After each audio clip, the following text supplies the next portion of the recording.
Go ahead and get started with this StudentAid.gov account setup step-by-step process.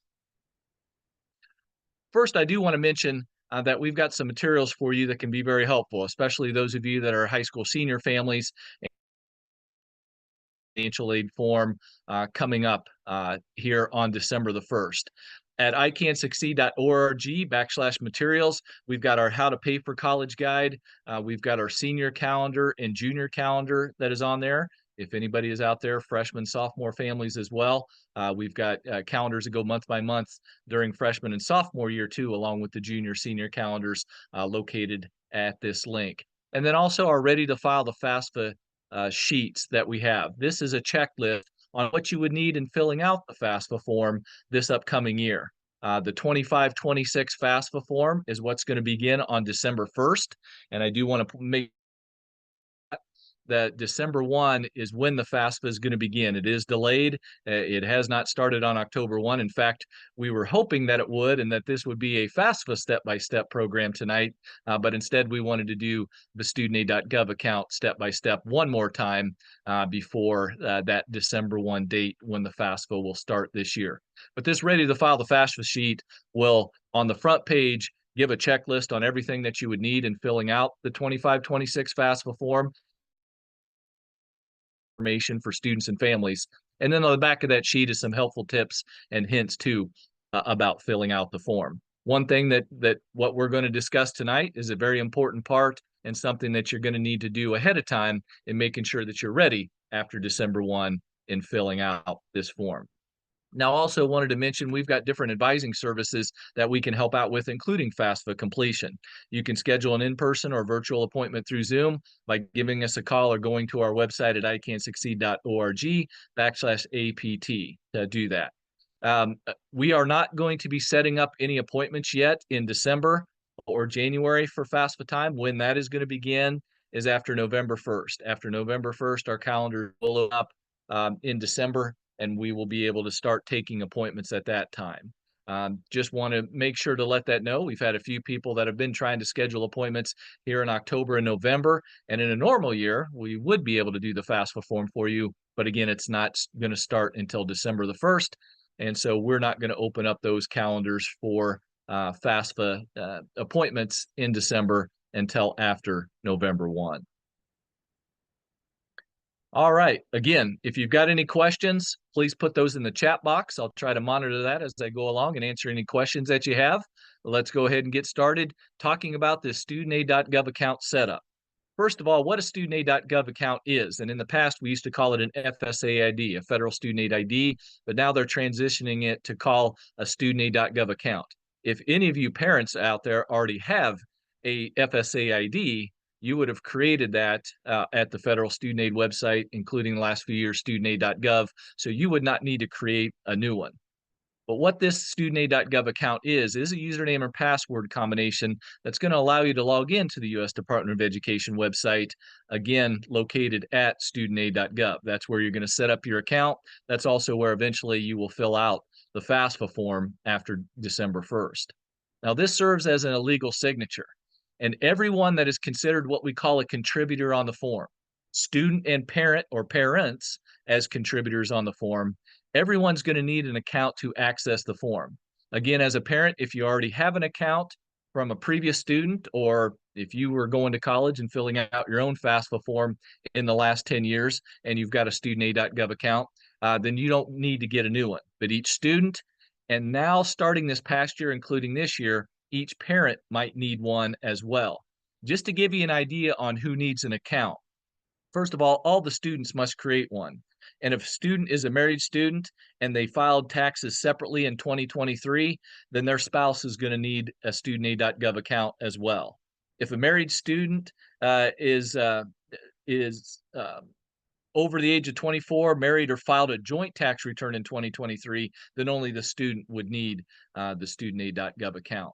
Now, as far as parents, for students that would be dependent students needing parent information, if it's only one parent information that goes on the form, then that is just going to be that parent. So if a dependent student with two married parents who filed a joint tax return in 2023, that would be just one parent that would need a StudentAid.gov account. If a dependent student with a parent that is single, never married, widowed, separated, or divorced, and not remarried, again, that would just be one parent that is going to need a StudentAid.gov account. But in a two-parent household, if a dependent student with two married parents filed separate tax returns in 2023, then both parents would need StudentAid.gov accounts. If you are a dependent student with two parents who are unmarried but living together, or if that parent you need to include on the FAFSA form is currently remarried but did not file joint taxes in 2023 with their current spouse, that is another example for both parents needing StudentAid.gov accounts. So hopefully you get an idea on that. If you have any questions or need me to clarify, please put that in the chat box. If you're watching this recording, feel free to contact us too at ICANN, and we'll be more than happy to try to answer that question for you. But again, these are the scenarios, and really, parents married filed a joint return, only one parent would need it, or if that parent is single, widowed, separated, or divorced and not remarried, just one parent needs a StudentAid.gov account. But if married parents, or there are two parents unmarried but filing together, if they did not file joint taxes in 2023, then that would be the cases where we would need both parents to include and get StudentAid.gov accounts. Now, whether it's a student or a parent, again, where you're going to go to create an account is StudentAid.gov. And this can take 3 or more days to be verified by the Social Security Administration. Why we bring this up now is, starting this last year and including this year, in most cases, it's now required to have an account to be verified before you complete the FAFSA form, especially those that have Social Security numbers. So we would like to see you create the account now, get it verified, and then it's going to be ready after December 1st, whenever you start to filling out that FAFSA form.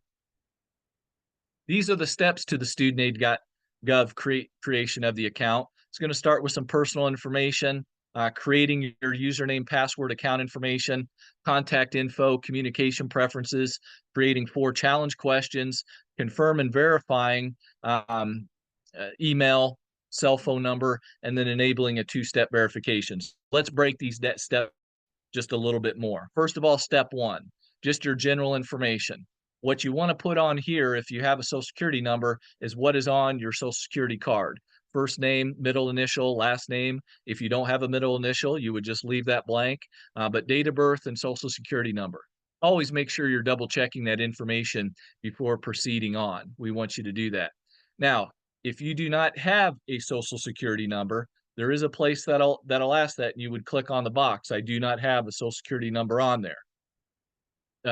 Parents that do not have Social Security numbers still now must get a StudentAid.gov account to be able to sign this form. They're going to need to get a StudentAid.gov account, which was not something until this past year, and includes this year, was needed. So they are going to need to do that. So you click on that box, and then there'll be more information later after that if you don't have the number. But everything else, as far as name, date of birth, making sure you're putting that information in correctly. Now, step number 2, this is where you're going to create account information. The username doesn't have to be unique. So whatever username you create, if someone else has created a StudentAid.gov account with that username, it'll tell you that it's unavailable. So you'll have to create something that is unique and not used by anyone else that has created a StudentAid.gov account. Personal email. Emails are required now to put in. If there are any parents or students that don't have an email, one needs to be created, or one has to be used that is not used by any other StudentAid.gov account. So in other words, a student or a parent couldn't use theirs for both themselves and their student if it's the parent, or the student couldn't use their own email address and the same one for creating one for the parent. It has to be a unique email address only used for one StudentAid.gov account. So occasionally we've had to have parents create emails just to use it for this process. Sorry, going back, I think I accidentally hit that. Going back to step number 2, something else we want to mention about the email is, do not use a school email address or work email. You always want to have the email available to you, because once you create these, this is what you're going to use for every year as a student that you attend college, or as parents, every year that a student or you or another brother or sister of the student you're doing it for now, you will reuse the same one. So make sure to write down all that information and keep it in a safe place. When creating your password, it's got to be 8 or more characters with an uppercase, lowercase, and a number that is included in there. Once we enter in all that information and hit continue, then we move on to step number 3, where we're getting into mailing address. So you'd put the mailing address in and then a mobile phone number as well. Now, a mobile phone number is not required, but we highly recommend that you do include that in there. If you're creating an account without a social security number, do write down or take a picture of the screen after you do it in exactly how the address is entered. That's going to need to be needed for the FAFSA form.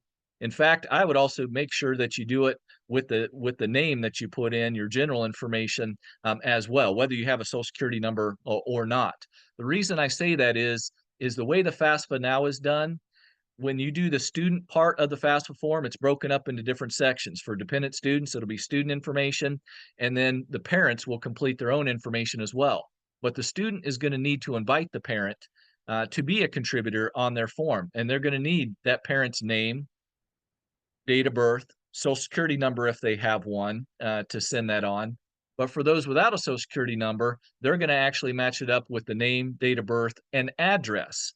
And all of that has to be exact. The address that the student puts down for the invite has to be exactly as how you created the StudentAid.gov account.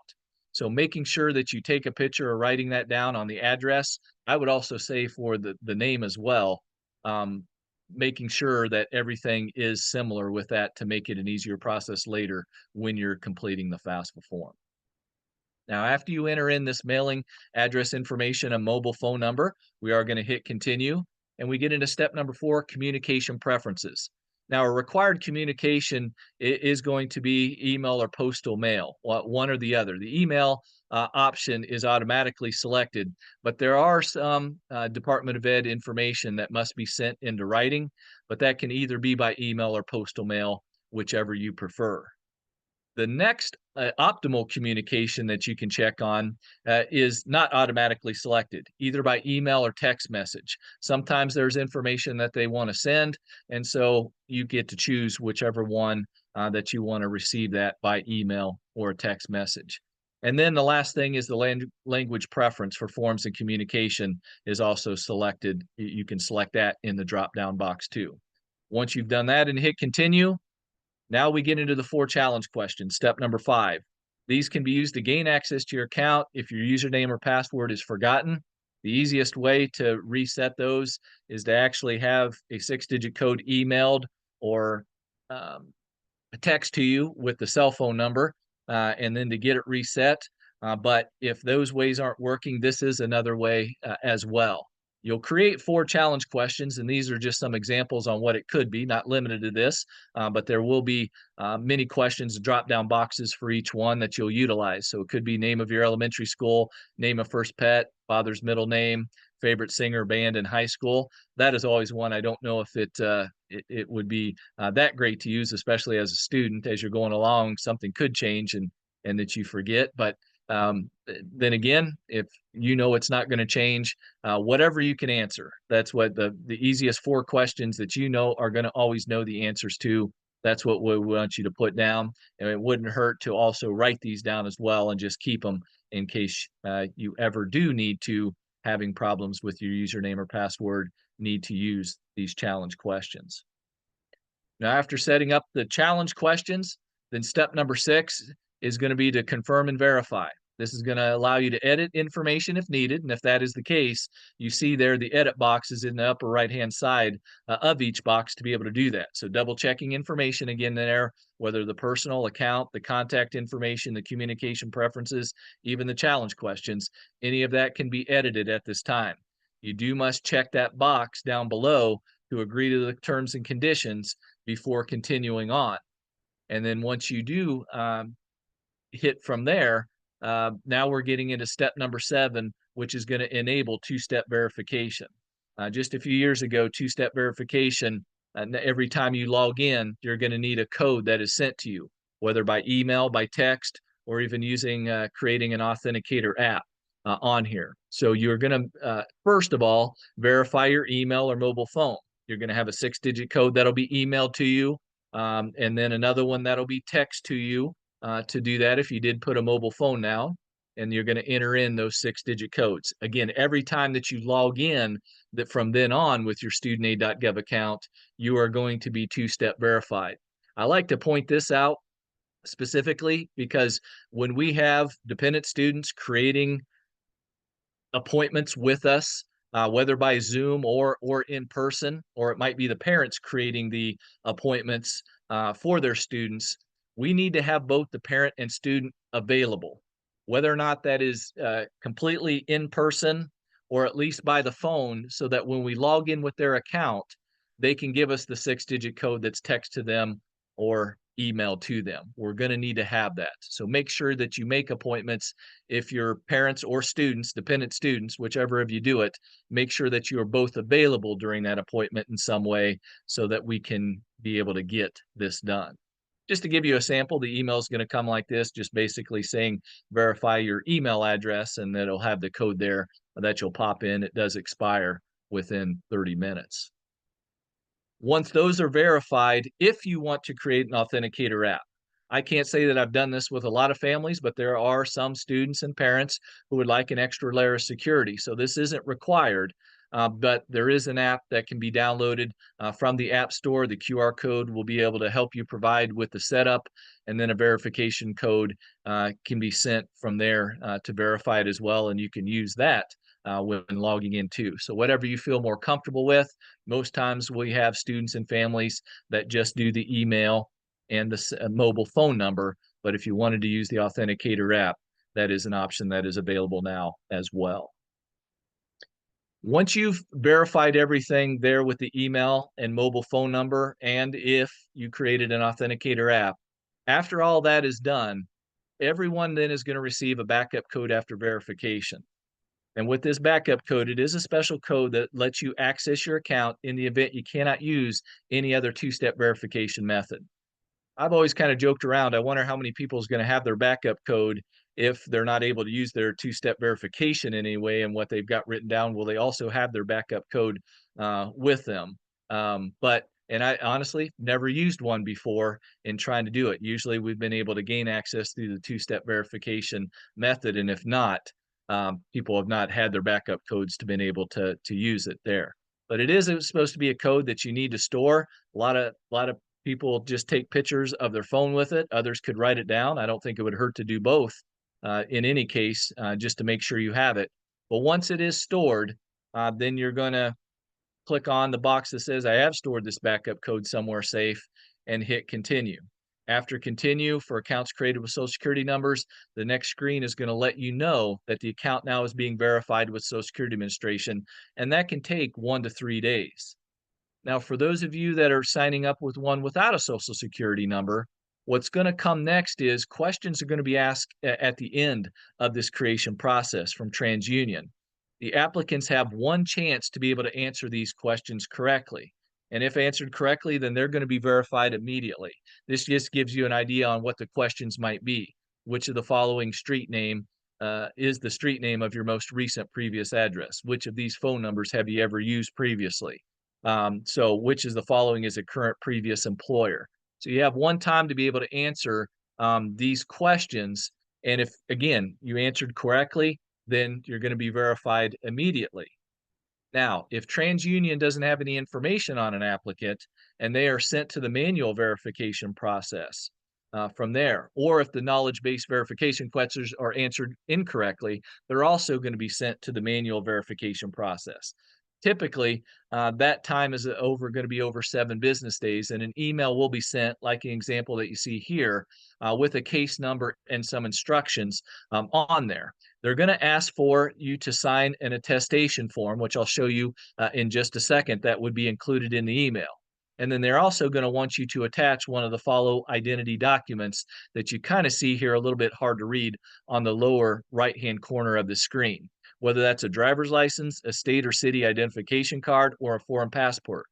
If somebody does not have that, then they're going to need to either have a municipal identification card and utility bill, a community ID card and utility bill, or a consular identification card and utility bill. That's something that they're going to need as well. So they give you an idea on what it's going to be, what is needed as far as documentation there, and that would include this attestation and validation of identity form that you would fill out as well. So along with the other documentation, it tells you in step number 4 here, on the lower left-hand side, where to send it to the ID verification at ed.gov. Um, that is, again, a manual process that you would have to go through if TransUnion doesn't have any questions to be able to list for you on there if you don't have a Social Security number to try to answer, or if you incorrectly answer one of those questions as well. Again, this process can take a while, so we want to encourage those parents that are in this situation to try to get this done as soon as possible and getting it ready and out of the way before December 1st rolls around. Now that is really, after that is everything that I wanted to share with you. That's how to create it. So it's not too difficult in creating it in many cases if you have all the information and are ready to go. But it is a very important process to make sure that you do and write down correctly, because we have more errors with trying to do correct and get StudentAid.gov accounts set up, whether for the student or the parents, or not just set up, but using them later on, than probably anything else in being able to complete a FAFSA form.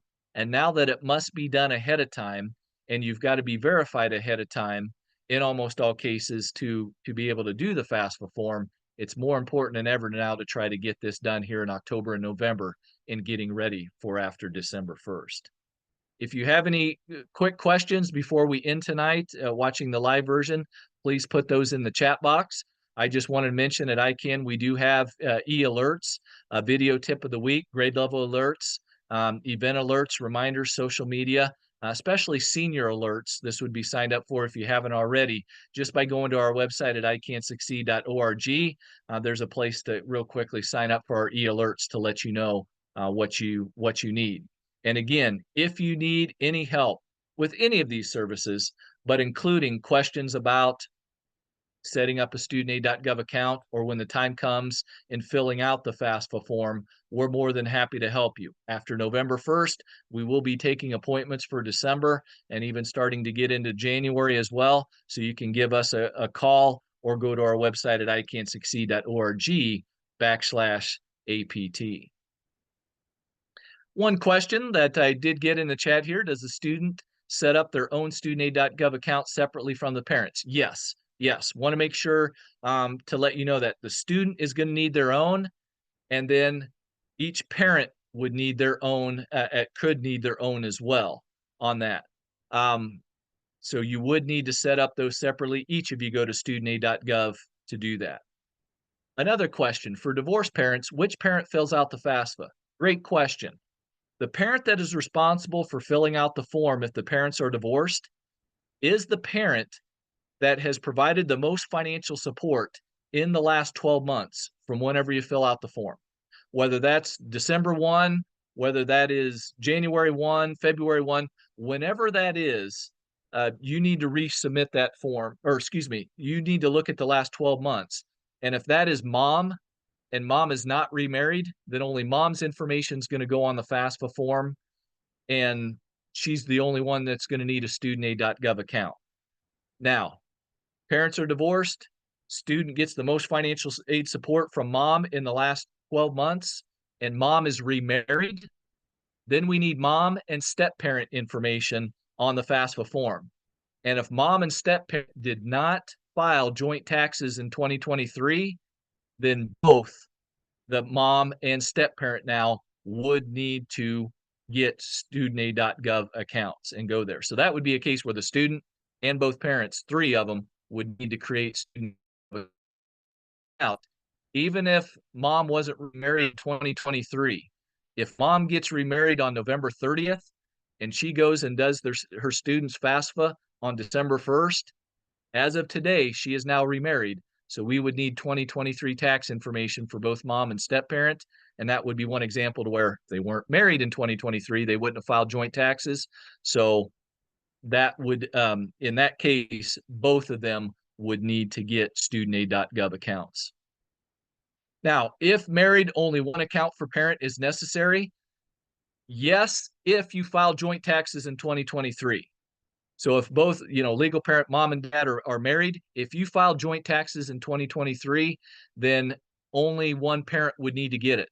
But there are a few parents who have been married, forever. They're the the kid's biological legal parents, but they file separate taxes for whatever reason. If you filed separate taxes in 2023, then both parents would need to get it in that case. So again, that question, good question, but it really depends on whether or not the parent or parents that are responsible for filling out the form filed joint taxes in 2023. If you did, then only one parent would need to get an FSA ID.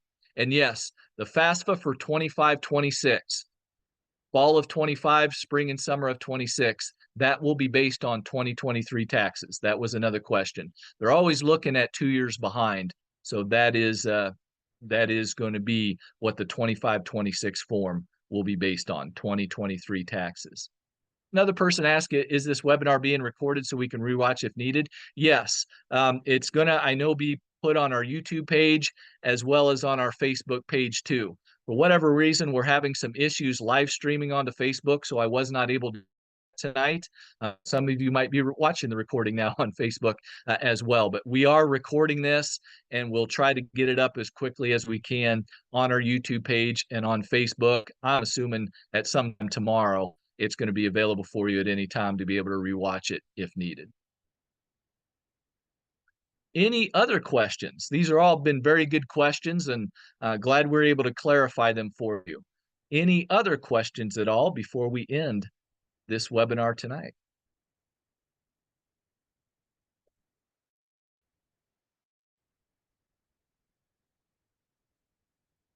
All right, not seeing any that are out there. Again, for those of you that watched live here on October 9th, appreciate you taking the time to do that, but also you that are watching the recording, whether again or for the first time. Again, this is very important, and please don't hesitate to contact us, give us a call, set up an appointment with us when that time comes, whether you have questions, want help. One more time, I'll just mention, after November 1 is when we're going to be able to start booking for December and getting the FAFSA form done. December 1st is when it starts. So after November 1, we're going to start booking for December and January at that time. Again, thank you for attending. Appreciate it. Good luck with this process, and give us a call if you have any questions or want to set up an appointment. Thank you.